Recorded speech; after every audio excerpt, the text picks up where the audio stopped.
On the evening of September 11th, a family member of Tyler Robinson reached out to a family friend who contacted the Washington County Sheriff's Office with information that Robinson had confessed to them or implied that he had committed the incident. This information was relayed to the Utah County Sheriff's Office and scene investigators at Utah Valley University. This information was also conveyed to the FBI. Investigators reviewed additional One September evening in Utah, a surprise call came into the county sheriff's office. The caller wasn't a stranger or an anonymous source. It was a member of Robinson's own family. They said Tyler James Robinson, 22, had confessed, or at least implied, that he was behind the shooting at Utah Valley University. This information immediately changed the entire course of the investigation, because the victim in the incident was none other than Charlie Kirk, a famous conservative activist who had just appeared before hundreds of students and supporters in the school auditorium. His death quickly became national news, opening a wave of debate about politics, public safety, and the growing divide in American society. Well, look, I didn't agree with everything that Charlie Kirk ever said, but I have to say that he stood for some fundamental values, for family, for culture, for country, and these seem to be things that are unfortunately lost within our times. It really is a shame that he's taken away from us too soon. I never met him, but I used to watch him on YouTube. I wouldn't say I was a Christian, but I had a lot of respect for the man, and I agreed with a lot of what he had to say. All sides of the political spectrum have their radical aspects. Every ideology has its fanatics, and it has to stop. And one thing Charlie Kirk did is he very much advocated against violence, especially political violence. However, just a few days later, the public's attention began to shift away from the victim and focus on the suspect. A young man under 23 years old, not a politician, not a criminal with a criminal record. Tyler Robinson, an ordinary young man living in Utah, suddenly became the center of attention of the entire United States. What was even more shocking was how the case was uncovered. Not by surveillance cameras, not by a random stranger. It all started in Robinson's own home, when his family chose to face the truth and report it to the police. And from that moment, a haunting question arose. What turned an ordinary young man into the prime suspect in a nationally shocking assassination? Tyler James Robinson grew up in Utah, in sleepy western towns. Friends described him as quiet and unassuming. After high school, Robinson attended college for only one semester before dropping out and enrolling in a vocational program in electrical engineering, a stable path chosen by many young people. The Robinsons were conservative, often discussing politics and openly supporting Republicans. But while his parents remained hard-line, Tyler began to show a different way of thinking. Investigation records show that he once shared that Charlie Kirk, a prominent figure in the youth conservative movement, spread too much hate. What started as a dissenting opinion was later seen as a sign of a change in mentality. Robinson didn't get into trouble in real life, but his online world was different. He spent a lot of time on Discord, where messages became increasingly extreme. Robinson wrote about his hatred of public figures and his idea of retaliatory actions. His roommate, who is transgender, said Robinson often brought a disgruntled conversation that reflected the opposition between him and his family. While his parents tuned in to Fox News and supported Donald Trump at home, Robinson gradually developed an anti-Trump attitude toward his own voices, including Charlie Kirk. On the outside, he was just an ordinary electrical apprentice, but in cyberspace, Robinson found a place to express his harsh thoughts. It was here that the first signs of radicalization appeared, a quiet but important one, laying the foundation for the tragedy that would follow. On the morning of September 10, 2025, the atmosphere at Utah Valley University was filled with excitement. Students, faculty, and supporters poured into the large auditorium to hear Charlie Kirk speak. The prominent conservative activist stepped up to the podium to thunderous applause. It was like any other day in the political scene. Seats filled, phones raised, and faces watching. No one knew that just outside the campus, on a nearby rooftop, Tyler James Robinson was preparing for action that would shock the country. According to the investigation file, Robinson was carrying a 30-06 bolt-action rifle, a gift from his family. In his luggage was also a small piece of paper, with lines indicating his intention to target Charlie Kirk directly. It was all planned before Robinson set foot on the roof of the school building. In the auditorium, Charlie Kirk began his speech in his usual style, emphasizing the political views that had made their mark across the country. Applause broke out steadily, and the atmosphere was filled with excitement. But high above, Robinson was aiming straight down at the speaker's podium, his hand tightening on the gun. The fateful moment came so quickly that no one had time to react. The explosion reverberated, cutting off the speech. At first, many thought it was a sound problem. But when Kirk fell to the podium, the entire auditorium fell into chaos. Screams were heard everywhere. Hundreds of people ran for their lives. Security guards and police officers rushed to block off the scene, trying to control the crowd. Charlie Kirk died. The tragedy unfolded before hundreds of witnesses, turning a speech into a national event. Amid the panic, Robinson quietly left the roof. No one saw him at the time. When first responders searched the area, all they found were scattered bullet casings, an abandoned gun, and a haunting note. The suspect was gone, leaving behind a shocked America and a host of unanswered questions.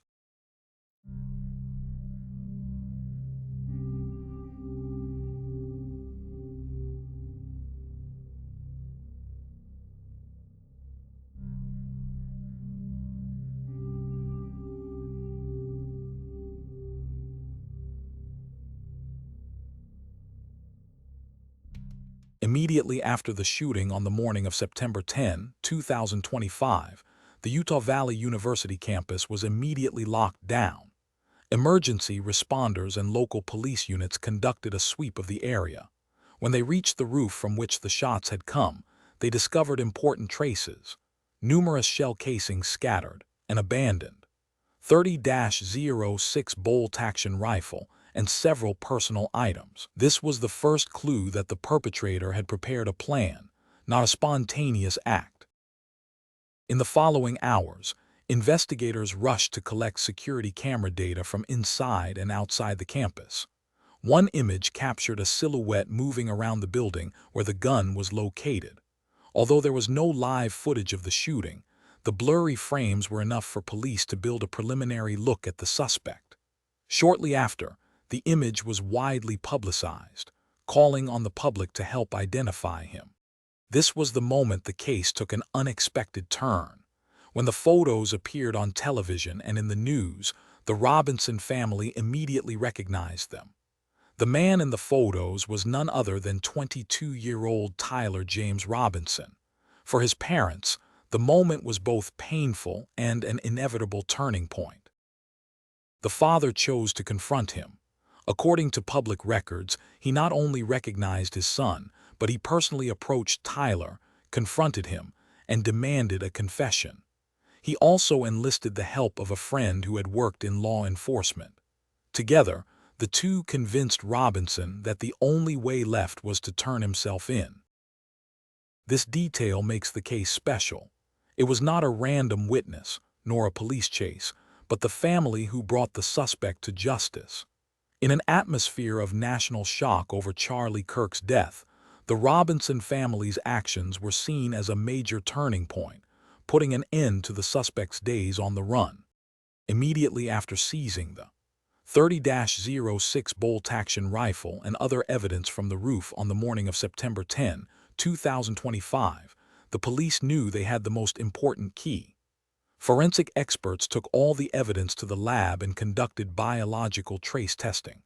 Just a few days later, the DNA analysis results confirmed. Fingerprints, epidermal cells, and biological samples on the wooden stock, the gun barrel, and even the remaining shell casings all matched Tyler James Robinson's samples. This was direct scientific evidence, irrefutably connecting him to the abandoned gun. Next to the gun, investigators also found a small piece of paper.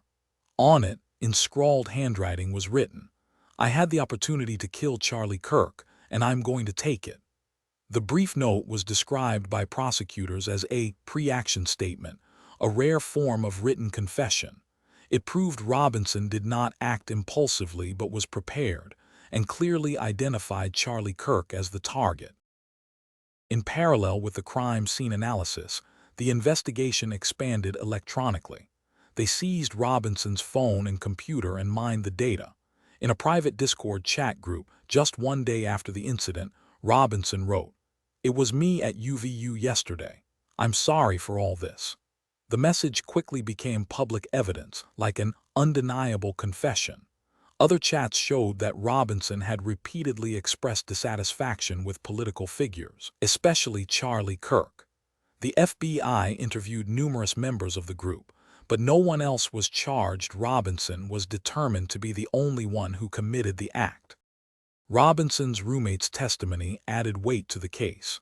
He said that after September 10, Robinson talked about hiding the gun and even asking for help. Although no one was directly involved, this detail shows that he was aware of the consequences and intended to cover up his actions. When all the pieces were put together, the picture became clear. The DNA match on the gun, the threatening handwritten note, the confessional online messages, and the testimony from the co-workers. Each piece of evidence was strong on its own, but when combined, it formed a tight chain of evidence that pointed directly to Robinson.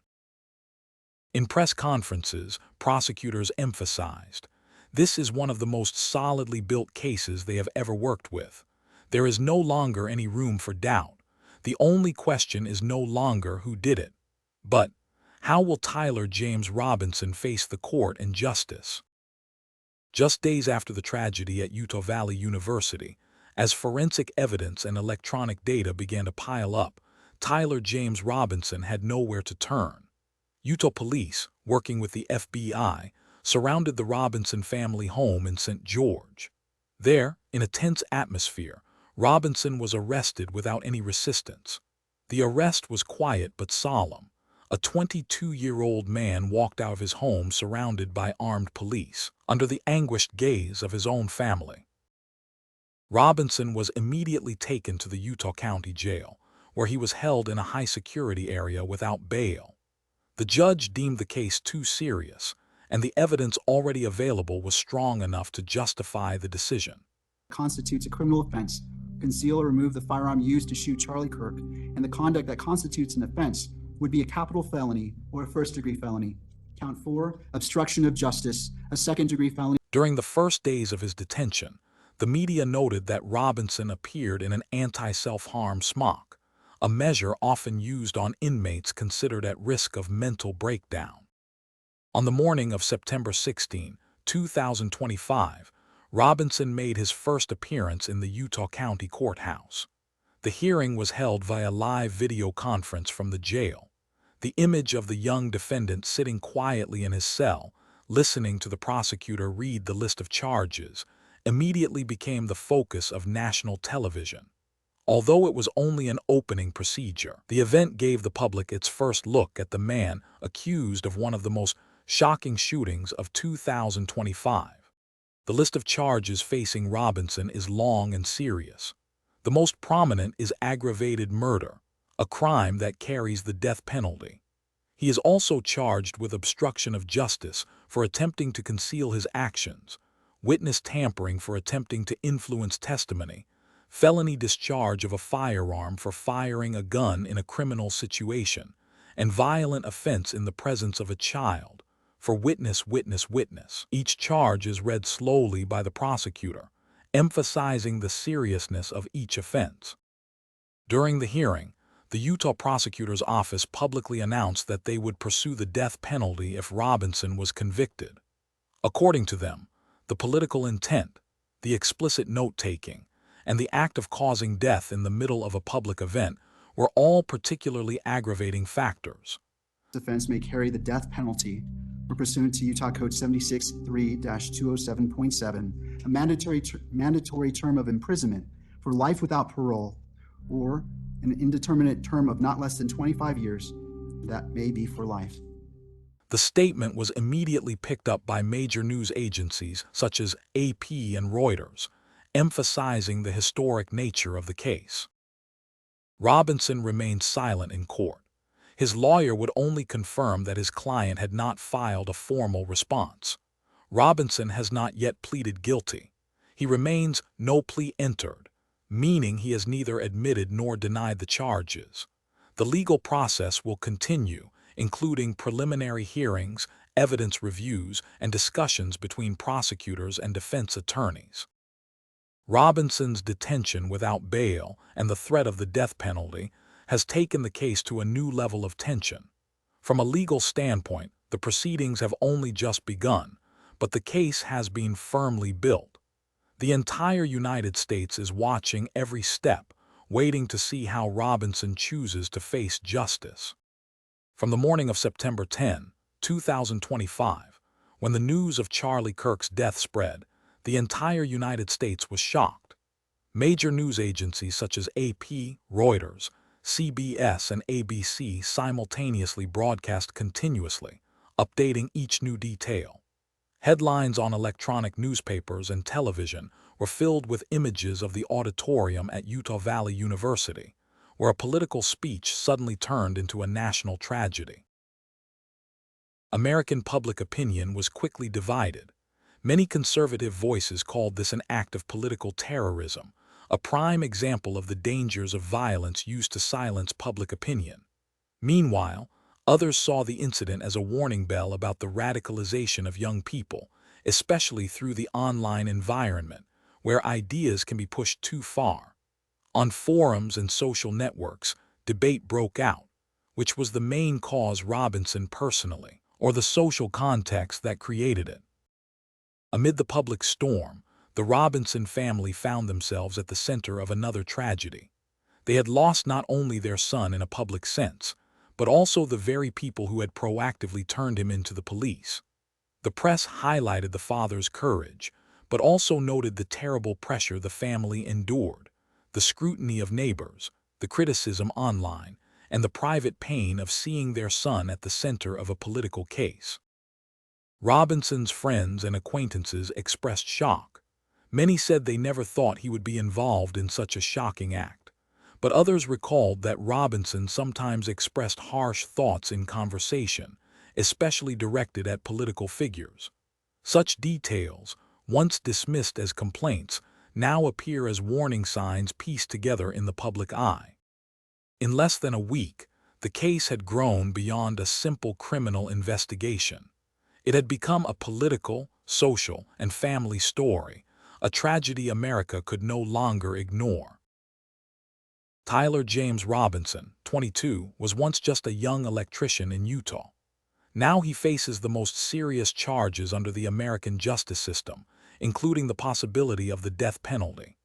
In contrast, Charlie Kirk, a familiar figure in politics who has traveled to universities to preach conservative ideas, collapsed on the podium. Two lives, one at the beginning and one at the peak of his career, intersected in tragedy. The case goes beyond a death or an indictment. It raises deeper questions. How could a young person with no serious criminal record become so radicalized? Were there signs that were missed?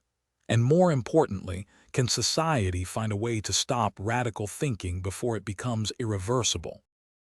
The aftermath of September 10, 2025, has cast a shadow over more than just one family, one school, or one political community. It has left unhealed wounds in America. The pain of the Robinson family, the loss of Kirk's supporters, and the ongoing controversy across the country.